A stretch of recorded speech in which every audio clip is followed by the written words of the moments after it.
ఒక మండల ఉద్యమం జరుగుతుంటే దేశమంతా రేవంత్ రెడ్డి ఎప్పుడున్నాడు? ఏబీవీపీలో ఉన్నాడు.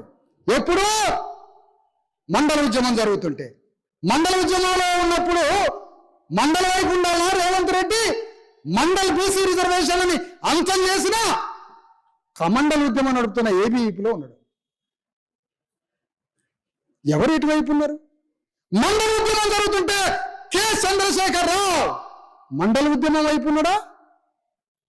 అగ్రకులాల మండల వ్యతిరేక ఉద్యమంలో ఉన్నాడా? వ్యతిరేక ఉద్యమంలో ఉన్నాడు కేసీఆర్. నువ్వెట్లా పోయినావు తెలంగాణ ఉద్యమానికి?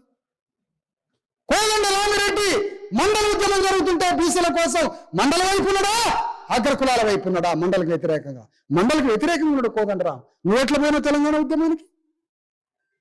చరిత్ర తెలుసుకోవద్దా?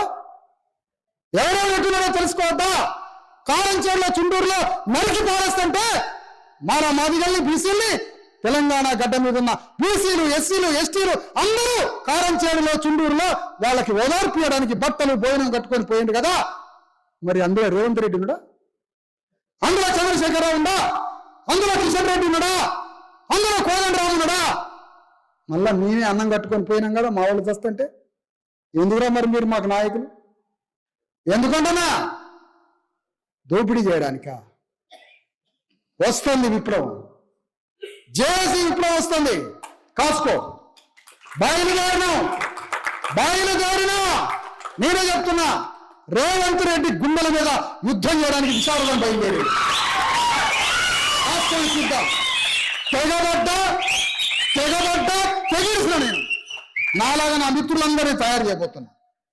మిత్రులందరినీ రాజకీయ నాయకులుగా తయారు చేయబోతున్నా.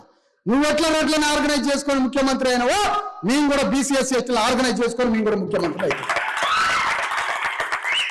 ఇదే యుద్ధం. ఈ యుద్ధాన్ని కొనసాగిద్దాం. కొనసాగించే రాజ్యం వచ్చేంత వరకు కన్ను తెరిసే సోయితో ఉందామని కోరుకుంటూ సెలవు.